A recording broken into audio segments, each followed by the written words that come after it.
Okay, so we are live.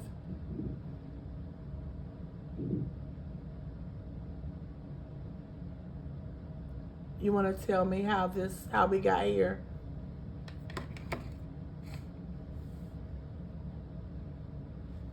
I mean, it started off as any day.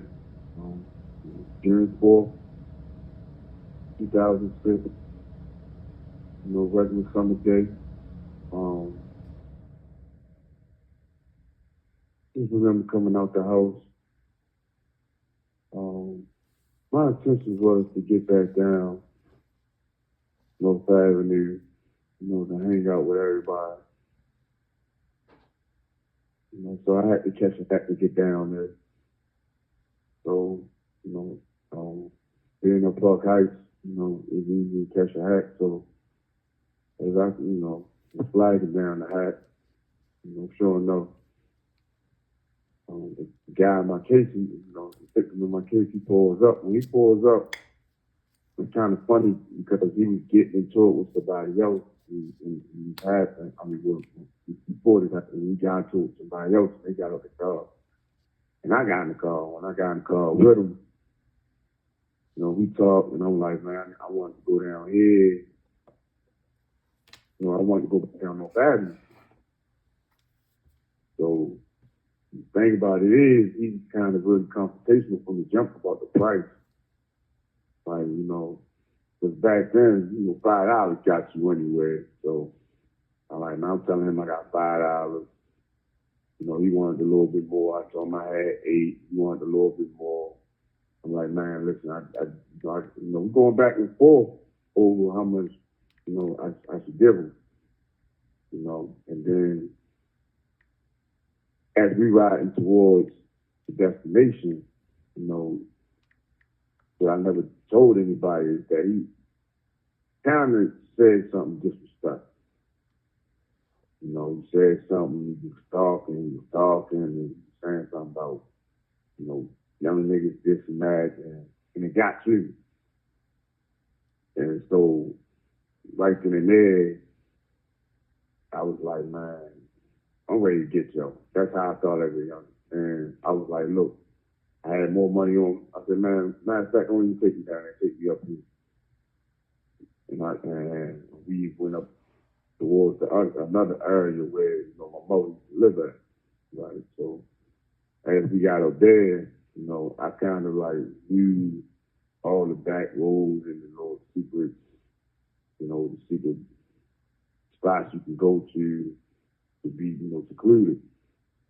So he just kept going, man. He just kept, saying things. And mind you, I never knew he got high. So, he kept saying things, and I was just like, man, I got this fool. And you get to the little secluded spot, and I was telling him that I had to go get something, and I'll be right back. So, he backs up and parked. And, as I got out the car, he tells me to hurry up or hurry the fuck up, right? So, that was kind of like my last straw. And, I went into the woods. I was like, man, I pulled out my gun, and I was like, I'm just going to take him for a shit because it was never the thought for me to try to kill him. I was just trying to send a message to him like, man, you don't disrespect people while they got a gun on. So, as I ran back up on the car, I just pointed the gun at him. So told him to get out the car. We complied with that. He got out the car, gave me his phone. I told him, give me the phone, gave me his phone. And he got out the car. He just looking like he wanted to do something. Like, he gave me that look. And I was just looking at him like, man, like, just back up. Like, he really looked like he wanted to, drive something. I told him back up. I said, man, let's see run. He's like, man, I'm not running. I said, man, get the fuck out of here, bro. Before something happens to you. I'm not going to. And I just shook my head. And I didn't want to shoot him. At all. So I shot at the ground. When I shot at the ground, he fell. And when he fell, I thought he just fell out of panic, And, when I got out of there, I got out, took the car and got out of there, whatever the case may be. And I had the car for the whole time. What I didn't really reveal to anybody is that I felt bad about that whole situation. I felt bad about that whole situation from the because I don't usually carjack nobody.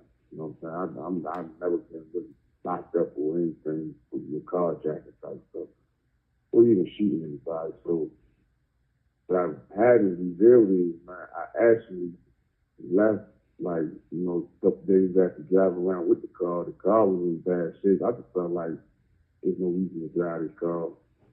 I was the one who really put the car back at the spot where he initially picked me up at, just so we can have the car back. And I just felt like that was the right thing to do at the time, and come to find out, he actually found his car at that spot and then turned it over to the police.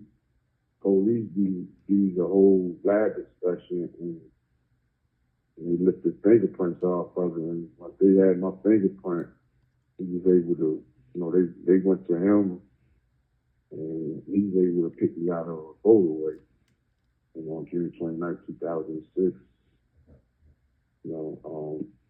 I got arrested, for this. So, yeah, that's how we got here. That's how we got here.